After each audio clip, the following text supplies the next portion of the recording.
A very warm welcome to the CIA webinar with the topic CAN XL Status 2022 and Future. The agenda is as follows: a short welcome from my side, then a brief introduction of CAN in Automation Users Group. Then we will have a short comparison between classical CAN, CAN FD, and CAN XL features. Then I will talk about CAN communication modeling. Afterwards, I will present the possibilities to scale the CAN XL physical layer. And then we will discuss about higher layer management options, the status of CIA documents, and the status of ISO documents. And of course, we will have some time for questions and answers and discussions.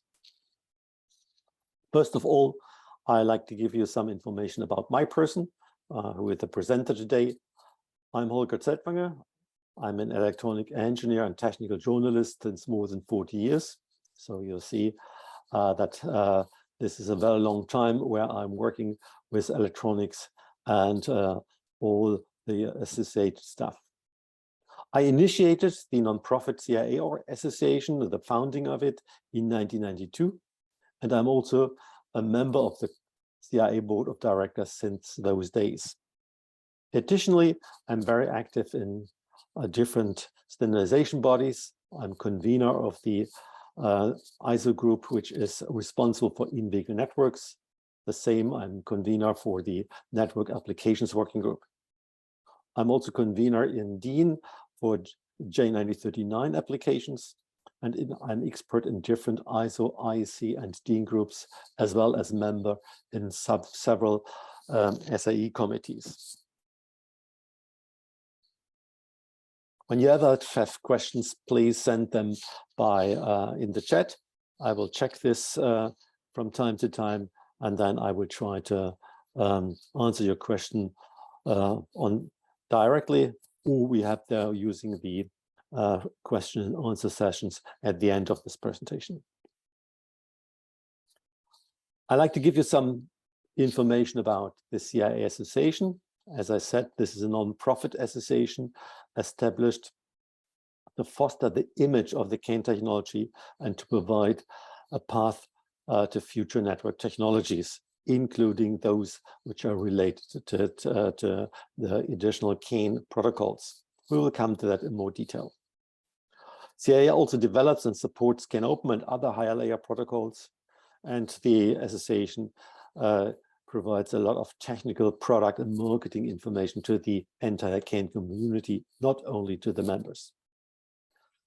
We are highly committed to support international standardization regarding CAN technology. This is why I'm in so many standardization bodies active. The development of the CIA membership is quite well done. So you see that we started in 1992 with 8 members, and today we have 744. And the slide shows you for each 5 years the number of members which have had still a growing and improving association. CIA is the main service which we provide is the development of specifications jointly with our members. Of course, we have additionally some education activities like today, webinars. We have also publications, and maybe you are aware of them. We have the CAN newsletter published quarterly. We have the CAN newsletter online, which is more product oriented. And we have also some conferences like the International CAN Conference, which goes in very detail to CAN technology. Additionally, CIA provides consultancy services, product guides where you can find a dedicated product. We have also brochures where we inform about special topics, and we are testing CAN Open devices and provide plugfests for CAN FD and CAN XL for the early developments of prototypes, so that people can be sure that they are on the right path for their products. Because the CIA specifications are the core, so to say, of the CIA association, I have also prepared a slide for the CIA technical groups. all the technical activities are coordinated and managed by the technical committee. Technical committee consists of the technical director of CIA, 5 elected members, and representatives of the shown interest groups. So we have multiple interest groups. You see the lower layers, and this is today, this webinar is related to this interest group because we are talking about CAN XL, but we have others as well as for CANopen, CANopenFD, J9039 for profiles, which is a very important activity in CIA, as well high availability for those which need redundancy and for safety and security. But today, as I said, we are focused on CAN XL and the results of the lower layer interest group.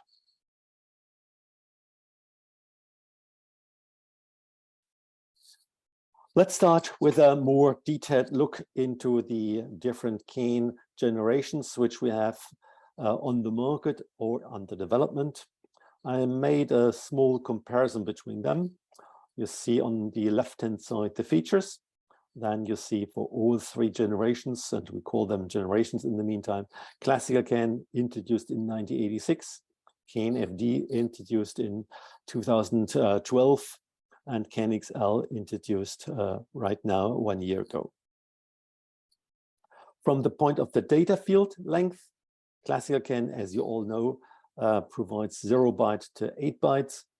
For CAN FD, we have 0 byte to 64 byte, so this is already an extension. And in CAN XL, we can provide a data field from 1 byte to 2048 byte.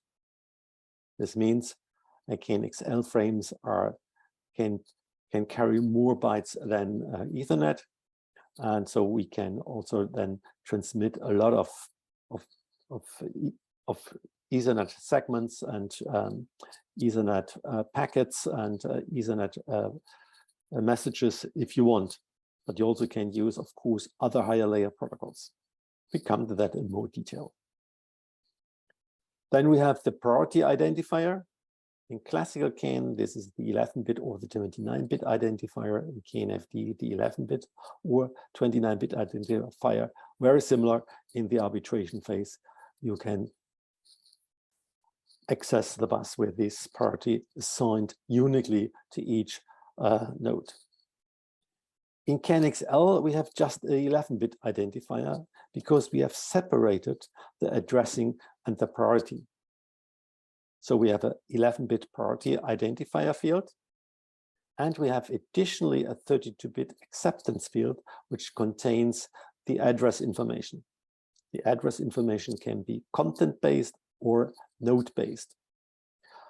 In classical CAN and CAN FD, we're using the same identifier for priority and addressing. So it is double function.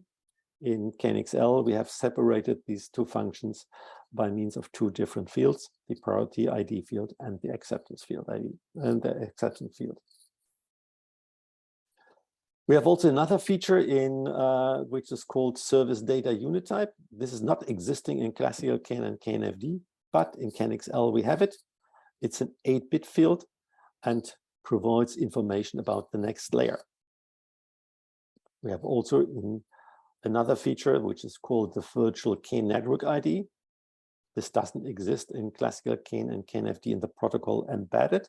Of course, you can, as the SDT field, you can implement this in the payload, or meaning in the data field, or in a part of the identifier.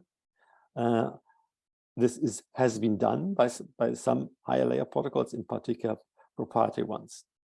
In CAN XL, we have this embedded in the frame, in the CAN XL data frame. It's also an 8-bit field and indicates uniquely, so to say, a virtual network. Another feature which is common to all different CAN generations is the bit stuffing. In classical CAN, we have just one type. It's the dynamic bit stuffing. So you know it. After 5 bits of the same polarity, there's automatically introduced a bit of another polarity and destuffed on the receiver side. In CAN FD, we have dynamic and a fixed stuff bit in the CRC field in order to improve the capability to detect errors. In CAN XL, we have a dynamic bit stuffing in the arbitration field and fixed stuff bits in the data phase. Of course, CAN is very reliable, and we need for that proper CRC polynomials. In classical CAN, you know, we have the 15-bit polynomial with an end delimiter, and in CAN FD, we have a 17-bit one or a 21-bit one, depending on the length of the data field, and also an indication of the end of the CRC field.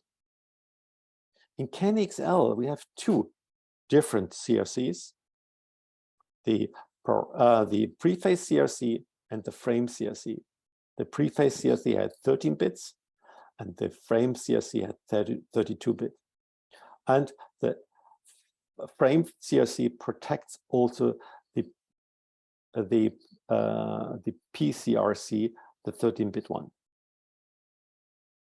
Arrow signaling is normally in classical CAN and CAN FD always on. So this means there is always a signal if you detect something is wrong on the communication, and the CAN controller detects this, it sends an error flag. In CAN XL, this is configurable.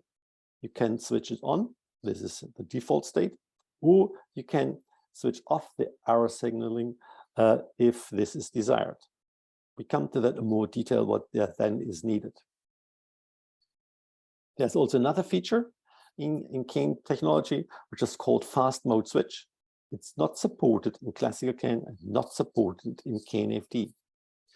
It is supported in CAN XL and can be configured to be on or off. We will see that this has some advantages and we can go for faster speeds, but this has also some limits. We will see this in one of the next slides. The bit rate ratio, high to slow, is not applicable for a classical CAN, and we can go for the data phase bitrate up to 16 times of the arbitration bitrate, and in CAN XL we can even increase this up to 40 times.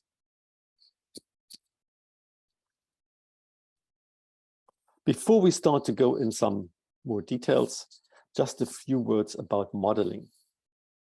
In the traditional CAN modeling looks like that. This is all already given in the ISO standards.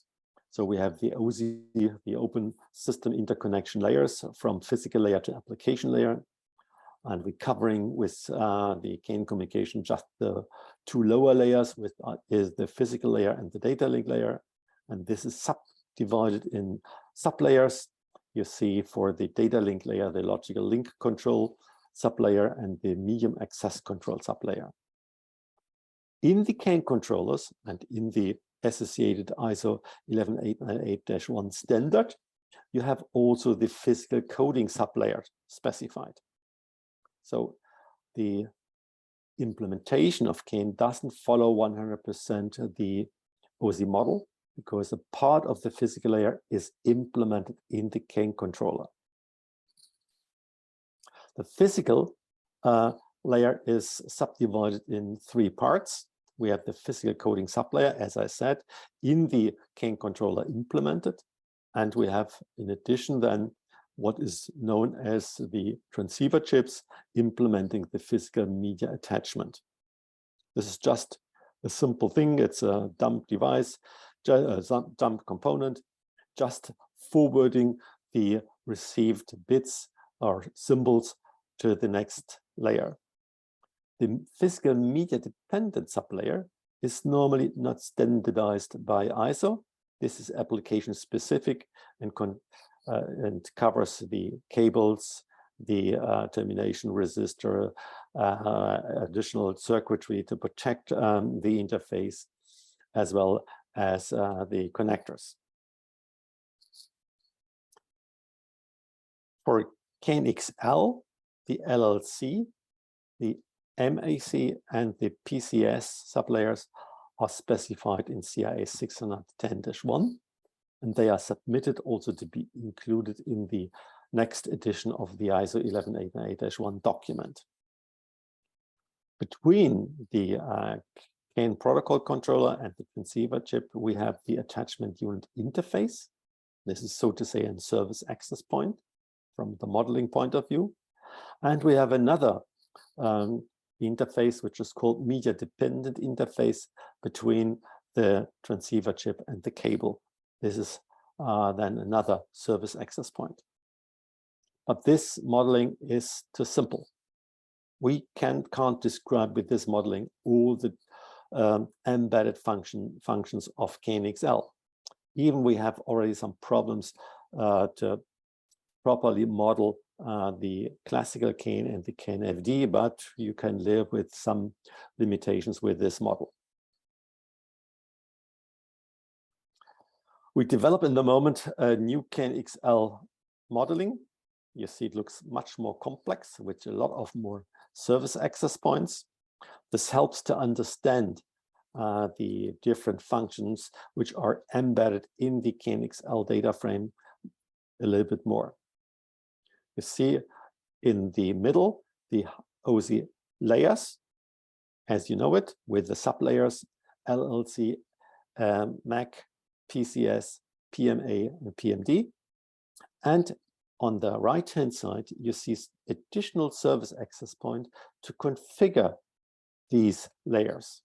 So you have a specific CAN LLC configuration, you have a CAN MAC configuration, you have a CAN PCS configuration, and you have a CAN PMA configuration. Of course, this was already true for classical CAN and CAN FD, but now we have so many different options and so many different possibilities to configure these layers by means of the hardware which we provide, which CAN XL provides, so that we need to describe this more properly. And this will be done in the CIA 901-1 document. It's mainly very academic. On the other hand, it allows to understand the different functions more easily. On the right-hand side, you see the add-on functions, and they have been described already in the old ISO 11898 document. You see there the fault confinement, the fault failure management, the CAN acceptance filtering. This was nothing new. What is new for CAN XL is the extended LLC functions. This is in particular the CAN XL security and the CAN XL frame fragmentation. For the lower layers, we have also the CAN low power management, but this was not explicitly modeled in the past, but there was also already available different transceiver chips with low power capability. So let's have a look at the CAN XL data frame. It starts, as you know, with a lot of different things, start of frame bit, and then the priority ID, and then some other control bits. As in the past, they are not more limited to a small number, but now we have 17 bits. Before we understood this is a CAN XL frame. This is followed by 4 bits, which are used for the PMA configuration for the transceiver chip. So the transceiver chip knows, oh, this is something what I now have to do. And we will go in 2 steps from the arbitration bit rate, the voltage level, to the data phase voltage level. Important here on this slide is the next field, which is the service data unit type field with 8-bit. This is a higher layer protocol configuration. Here we indicate as a transmitter which protocol we have used, and the receiver knows, oh, this is, for example, a classical CAN frame, which we like to emulate, or it is something else. For example, it is an Ethernet segment, a TCP/IP segment, or a TCP/IP package. Then we have 1 bit to indicate that we have an additional function implemented, for example, the fragmentation or the security protocol. This is followed by the data links code, which is a data links layer configuration, where we indicate how long the data field is. Could, as I said, it could have up to 2048 bytes. Therefore, we need 11 bits to address this or to indicate this. This is followed by the CRC1. The CRC1 is the preface protection. So we protect all the bits transmitted up to this. And there are a 13-bit CRC sequence as well as 3 additional bits. This is followed by the virtual CAN ID. And the virtual CAN network ID is used to indicate multiple instances of a specific higher layer protocol. So you can use this for this purpose. So you can, for example, implement the same higher layer protocol, and you have up to 256 instances of this. You can use another SDT value, and then you can have additionally up to 256 instances of this. The next field is that what is the acceptance field, and the acceptance fields contains normally that what was in previous generations known as the address information given in the identifier field. So you can map the 29-bit identifier or the 11-bit identifier or something else into the acceptance field. This is, so to say, the address information. Then this is followed by the data field. The data field, as I said, has a length of 1 to 2048 byte. After that, you see the CRC2. The CRC2 is the frame protection. It's a 32-bit CRC polynomial plus 4 additional bits. Now we are at the end of the transmission, and we should switch back to the arbitration phase, where we have the lower bit rate, and we also need 4 bits to go back to the lower bit rate, which is called the arbitration bit rate. And then this is followed by the acknowledged bit of 2 bits and the end of frame as we know it from classical CAN and CAN-FD. So the first, what you need to learn is we have separated the priority and the addressing. In classical CAN, we used for both functions the same field, the 11-bit or the 29-bit identifier. In CAN XL, these functions are separated. The 11-bit priority ID field provides the uniquely assigned priority of the CAN XL data frame. CIA will provide a recommendation or a user guideline how to use these priorities in different network applications. This is under development and will be, I hope it will be published before next year. We have also then, in addition to the 11-bit priority, which indicates just the priority to access the bus, we have the addressing information. And this is put into the acceptance field. This field is included in the 64-bit hardware acceptance filter of the CAN XL controller. So this means you can easily filter this information regarding the address. So you don't look to those and you are not bothered by frames which are not addressed to you, to the ECU. So it may contain address or content indicating information. Some people like to use node IDs, others like to use just to interpret the content of the 32-bit field. For those which are familiar with CAN Open or with JNL39, the address information is in these higher layer protocols already partly in the data field. So then you would need, of course, more than 29 bits. So this is also compliant with AUTOSAR, where we have the short header with 32 bits. And so that means CAN XL can be easily adapted by AUTOSAR. The service data type unit field, it's an 8-bit field, indicates the used next OSI layer protocol or application. It is an embedded OSI layer management information as described in ISO 7498-4 from 1998. So this is a very old standard. The idea to have such an indication in the as a embedded in the data link layer is an old idea. So we intend to have different types. We have the so-called tunneling of multiple classical CAN and CAN-FD data frames. To be honest, I'm not so happy about the term tunneling. We also can tunnel Ethernet frames. I would also say this is more of the data link, the IEEE 802.3 frames, which we can tunnel or which we can transmit.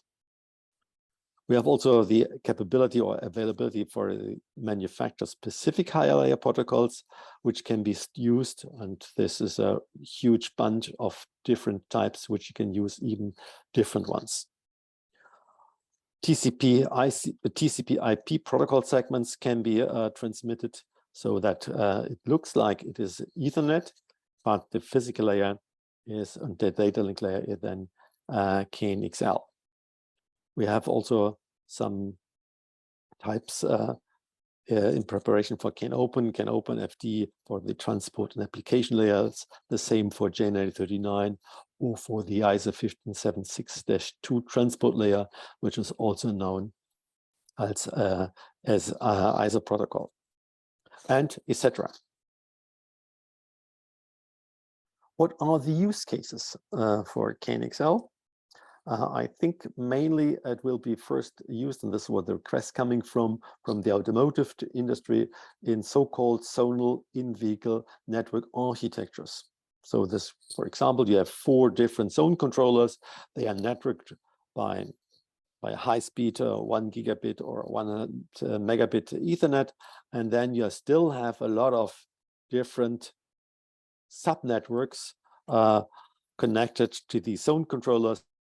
And now you want to communicate to them from one node to the other node in the network. And then you need, by some means, those virtual network IDs. You need all these kind of functionalities which are provided by CAN XL. Another possible application is a backbone network in, for example, commercial vehicles. Here you see a firefighting vehicle which uses a CAN-based network DIN 4630 as a backbone network for the body application with connections to the in-vehicle networks. So you need to route between the in-vehicle network ECUs and to the body builder control units information. And this can be done easily and very comfortable using the additional functions of CAN XL. Otherwise, you have to invent this always by yourself or by your application. And here you have these functions already available on the data link layer.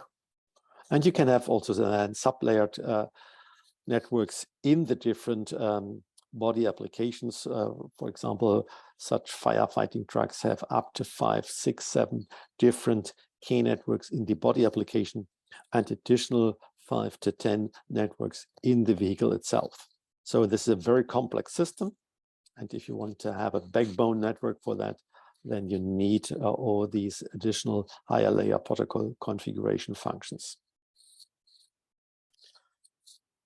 Just some words on the CAN XL physical layer scalability. We are aware that there are different application requirements for CAN XL.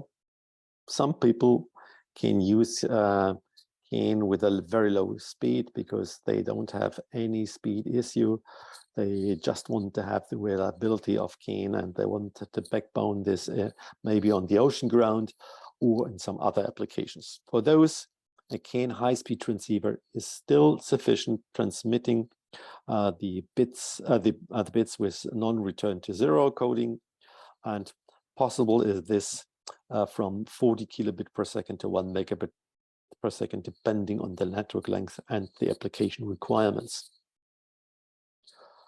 You can use them also for CAN FD transmission. We have then the improved CAN high-speed transceiver, which provides, they are also NRZ coded, but they provide a better symmetry and can support bit rates in the data phase up to 2 megabit per second in non-optimized network topologies, and up to 5 megabit per second using networks with 2 nodes. Then we have the CAN SIC transceivers for CAN, classical CAN and CAN FD applications, which also can be used for CAN XL, of course.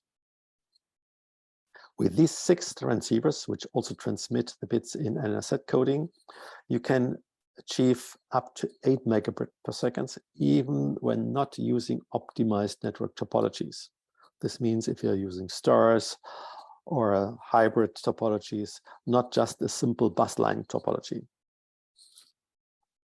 These SIC transceivers, they feature a signal improvement capability. This means they suppress ringing on the bus lines or on the network lines. This helps to increase the speed, and they provide even a better symmetry. CAN XL has an additional option. This is called CAN SIC XL transceivers. They provide an optional SIC XL dual mode transmission with PWM coding. And we can go up to 10 megabits per second and beyond, depending on the topology. Be careful if you are using this this PWM coding, then you are limited currently in the arbitration bit rate to 676 kilobit per second. In CAN XL, you can run CAN XL and CAN FD in parallel with NRZ coding. In this case, you need to configure the arbitration bitrate, the CAN FD data phase bitrate, and the CAN XL data phase bitrate, which can be different, the data phase bitrates. So that means you have 3 different bitrates to configure, and you can run, for example, CAN FD with a bitrate of 2 megabit per second or 5 megabit per second, and the CAN XL data phase bitrate with more than 10. In our plugfest, which we have done already, we have seen that we can go up to 20 megabit per second using an optimized topology and not considering time constraints, temperature constraints. So if we go into minus temperature, this is always a challenge because the isolation material of cables changes over the temperature the impedance. So if you have minus temperatures, then it could be that the impedance is dropping from a nominal, the nominal value to, let's say, just 20 or 30 ohms, depending on the quality of the cable. So, as I said, there are so-called CAN SIC XL transceivers, and they operate in 2 modes. They support non-return to zero coding as well as pulse width modulation coding. This is called the fast mode then. When using the fast mode, the error signaling needs to be switched off in the CAN XL protocol controller. On the data link layer, no network-wide data consistency is guaranteed anymore. Error handling needs to be implemented in software, for example, in the transport layer. This is similar to Ethernet. They also have not network-wide data consistency in the data on the data link layer. This is already done, as always, done on the transport layer. In fast mode, the arbitration bitrate is limited to 0.667 megabit per second. The CAN SIC XL physical media attachments, that means the CAN XL transceiver chips, are specified in CIA 610-3, which has been submitted for the next edition of ISO 11888-2. This is currently already in this ballot, so draft international standard ballot. The status of the CIA specifications, which describes or specifies the entire CAN XL ecosystem. We have the CIA 610 series, which includes the part of the CAN XL data link layer specification, an associated conformance test plan, which is under development, the CAN SIC XL specification, this is part 3, and an associated conformance test for those transceiver chips. The CIA 611 series, this specifies the SDU types, the multi-PDU concept, which I have not explained in detail, but this is the idea that you transmit in the 2040 byte of the CAN XL data frames multiple CAN classical or CAN FD frames or any other protocol data units. We will have a generic transport layer and the requirements for that. This will be part 3, but this is not started yet, but we have some ideas on that. And we will have also a conformance test plan for this transport layer. The CIA 612 series provides some system design guidelines and this is also for the device manufacturers, how to implement the PWM coding. This is part 2. And we have the CIA 613 series, where we have the add-on functions. And the most important one is how you indicate this by means of the SEC bit. And the second part is then related to the security and the add-on protocol, which is called CANSEC. And we have the frame fragmentation, and frame fragmentation is needed if you have real-time requirements and you want to improve the bus latency. Because if you send a long frame, the bus is occupied for a longer time, even if you're running at 20 megabits per second. And if you want to avoid that, then you can fragment the frame into pieces and send them, for example, in these pieces over the network. And in between, you can send some shorter high power messages or frames. CIA 120, this is the EMC evaluation of CAN SIC transceivers and CAN SIC XL transceivers. We need that because this is not covered in the moment by the related IC standard. And we will, of course, if we have once finished these documents, also submit them for international standardization. As I said, CIA is highly committed to do all these its specifications in international standards if requested by members or by those authorities. CIA 910 series, this is the CAN simulation model, which is needed for the to simulate the physical transmission. Part 1 will contain general terms and use cases. Part 2 will have the simulation model requirements. Then we have for the PMD, for the transceiver, the same thing. And we have then in part 4, the conformance test plan for the PMA simulation, and in part 5, the PMD simulation conformance test plan. What is the status in the ISO? ISO is, this is a quite easy migration from CIA documents to ISO documents, because I'm also the chair of their working group which standardizes the ISO 11888 series, and we have already requested to update the documents. And the next ISO 11898-1 edition will include CIA 610-1 and CIA 604-1, which is KNFD Lite. This is not topic of today, but you should know that this goes into one of the annexes. And we integrate also the KNXL protocol specification into the ISO document. This is currently available as work draft. We hope that we can submit this by end of this year for balloting, so that then we expect to have this as an ISO standard published by mid-end of next year. The next ISO 11898-2 edition includes CIA 601-4, the SIC transceivers, as well as the CIA 610-3 SIC XL transceivers. This has been already submitted for this balloting. At the moment, it is in the translation process and editing process in the central office of ISO in Geneva. And I expect that end of this year and beginning of this year, the 3-month balloting time will start it.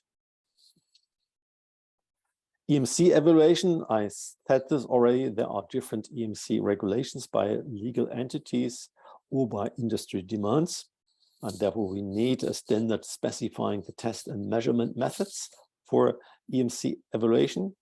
This exists in the IC 62228-3 document for CAN high-speed transceiver and under network conditions. It defines test configuration, test conditions, test signals, failure criteria, test procedures, test setups, and test boards. It covers the emission of radio frequency disturbances, the immunity against RF disturbances, the immunity against impulses, and the immunity against electrostatic discharges. Of course, this needs to be updated also in respect to transceivers which follow the CIA documents and in the future the ISO 11898-2 document, in particular the SIC transceivers and the SIC XL transceivers. And we will, of course, submit our CIA related 120 document to IEC when it is ready. So what we what we try to avoid is the Babylonian language confusion. There are a lot of different higher layer protocols, a lot of things available. Historically, we need migration path from today's in-vehicle architectures to zonal-oriented in-vehicle network architectures.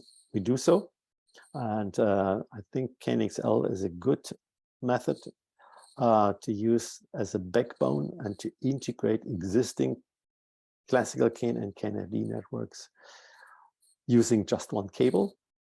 And we can also then indicate which higher layer protocol is used, and we can step by step merge them. We need to run several protocols in parallel to forward, to route, and to gateway them. This will be maybe for a long time, and we will not change anything to a new software approach in the next couple of years. We need to run, in addition to the normal communication protocols, those for security, functional safety, high availability, meaning redundancy, time synchronization, etc. The KNXL is prepared to serve all those applications. Webinar, and I'd like to thank you to participate and to listen to me, have questions, and maybe next time I have more information. I think this will happen maybe in spring or late spring, then we can have additional information about specifications which we have developed so far. Thank you, and have a nice evening or morning when you are in Far East, depend on. Okay, thank you. Bye-bye.